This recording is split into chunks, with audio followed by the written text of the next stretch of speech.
Are you a grower or someone who sells product at a farmer's market? Do you have a desire to increase your lifestyle and enjoy more of the local foods, entertainment, and wines of your area? Well, listen closely. I'm going to share with you a community newsletter concept that works tremendously well and may be worth doing for your small business. I'm Justin Hitt with Prosperity Homestead, where we talk about environmental solutions and ways to develop community around healthy eating, ecological solutions, and permaculture ethic. Now, I'm a permaculture design consultant, and some of what I teach is built on the books that talk about the value of community. So if you go to a regional food system where instead of going to the grocery store and getting food that's been sprayed and food that's been shipped across the country, and you want a lower carbon footprint, you need to have enough producers in your area to provide your daily needs. You also have to have producers that you can find.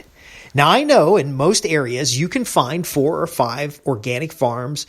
Maybe these are partners that you've worked with in the past. Maybe it's somebody you've bought from. But you'll notice that these farms don't stay in business very long. And very often they will start reverting to a subsistence model where they're basically trying to feed the farmer, and the farmer's got a side job, and slowly it declines. Well, a community newsletter concept of connecting with buyers can actually save these farms, because it puts you in a position to reach out into an audience and bring them together for events, activities, and seasons. Now, this model will pay for itself easily. It can be a subscription-based model. It can be a community newsletter that's sponsored by advertising, but you need to have 5 sponsors. So these are other farms. So maybe you have somebody who provides meat, and somebody who has vegetables, and somebody else who has a value add product such as jams and jellies. You need to have at least 5 of these individuals, and you need to have them contribute 12 short articles. These are 200-word articles, 400-word articles. You could go get the articles off their website if they already have them, but you need content for the newsletter. Now, in my community, if the city wasn't giving me such a hard time about stuff, I was looking at somebody who has a wine and beer club, a local country club, a bakery, and then several restaurants that I enjoy. Now, what would they write about? Well, the newsletter goes out to affluent homeowners who are typically the customers that you want to attract to your booth at the farmer's market or to buy your products and service. And you basically map out these individuals for all of your providers. So all 5 of your sponsors want to reach the same audience and can benefit from that audience buying their product. Okay, stay with me here. This is very important. Now, if you have a cost of about $1 to $2 per mailing, and I said mail like postal mail because you want them to show up to a physical farmer's market. You want them to show up to a physical restaurant. You want them to show up to a physical venue. And by the way, this is wonderful for maintaining an events calendar, because have you ever heard about a concert or an event that you'd like to have been to, but you hear about it after it's happened? See, a community newsletter solves a lot of common problems. It connects the local businesses and helps highlight their value in a marketplace, because there's no shortage of places to buy food. It's the question is of the quality of the food, of the ethic of the food. Are the animals being raised humanely? Are the vegetables being done without people spraying chemicals all over them? Are we growing and building soil? Now, actually, in my area, I would partner with a landscaper as well, because I see so many people spraying their yard with chemicals, and there are organic solutions like we talk about in my year-round green grass. There are organic solutions that you can just grow grass.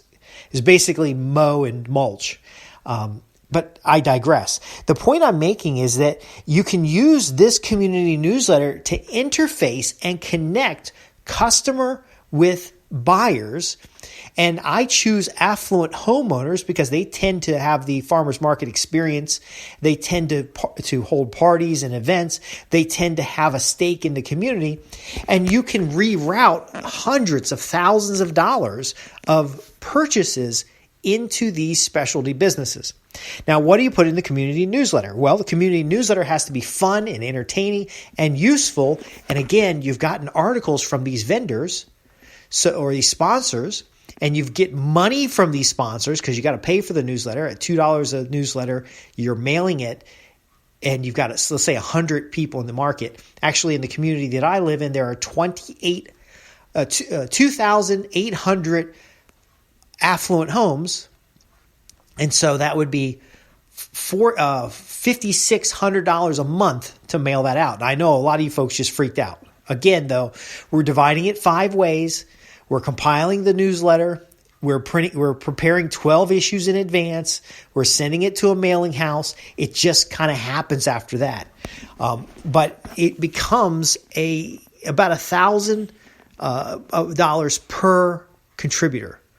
Now, here's the thing. Each sponsor is putting in $1,000 for sponsorship. It might not be $1,000. I'm saying if we're sending out 2,800, and if for every 200 mailings, one of these sponsors is going to get one new customer, one lead, one person who shows up that wouldn't have shown up otherwise, then they can easily recover the $1,000 because you have a customer lifetime value. So you get one customer. What's the customer worth to you over 12 months? If you wouldn't have got that customer any other way, we're essentially buying customers. But again, the community newsletter becomes a hub of communications about those lifestyle activities, those green living activities, those local food and venue activities. And now when you have a concert, now when you have a fundraiser, you can actually include an article about it in the newsletter that goes out on a monthly basis. And then the newsletter drives people to the event. Now, yes, you can post stuff on social media. Yes, you can have a YouTube channel. Yes, you can have a blog. But most small businesses don't have the resources or time to manage that. Think about this. If you're going to post regular content on social media, regular content on your website, regular content in other means, you could have an assistant on board that's costing you $5,000 a month. $800 a month if you're hiring somebody overseas, but none of it's going to be done the right way or consistently because each of those activities have a specialized activity. But let me get to what's more important. Affluent homeowners don't hang out on social media all day. Maybe a housewife might check in here and there, but they're busy. They're taking the kids places. If you send something by the mail, it is in their physical presence in the home. Now, of course, you've got to write things they're interested in. You've got to provide tips and useful information. You've got to have a community calendar that's up to date with activities they want to attend. You have to be aware of the kids' activities that might be relevant to a family with kids. You need to be relevant of the activities that an older couple might have. But ultimately, you show up in their home rather than on the computer. The second problem is with social media is they're there to socialize. They're not there to buy stuff. See, a lot of folks that are online are there for free stuff because they believe the internet is full of free stuff. Now, quality is a whole different issue, but, people go to the grocery stores. If you knew what was sprayed on the food at the grocery stores, you would have your own garden. If you have your own garden, you may be interested in the things that you can't raise in your house or community, and a newsletter that shows up, whether you paid a subscription fee or some sponsor made it possible, that is a value add. Now, there's a whole other thing about using your community newsletter to benefit local charities, to raise awareness for advocacy elements. We can talk about that some other time. But the key here is that this works very well to pay for itself, but it does not generate a profit. And here's why. You are splitting the costs with other sponsors. Now, the sponsors pay for everything. Okay, so if you have inherent costs, my $2 per mailing includes inherent costs. Your sponsors are going to cover that.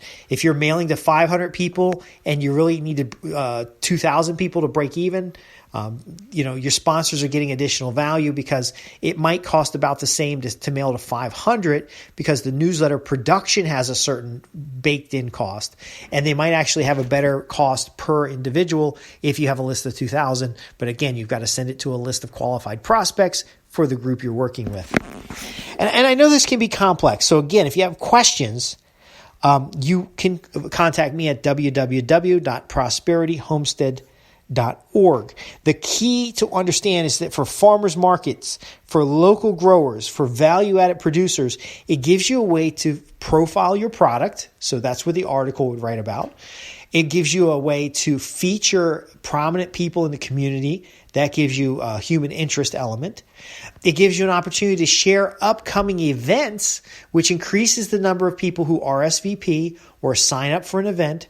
And then it also, for the people who are involved, gives them an idea of what's going on.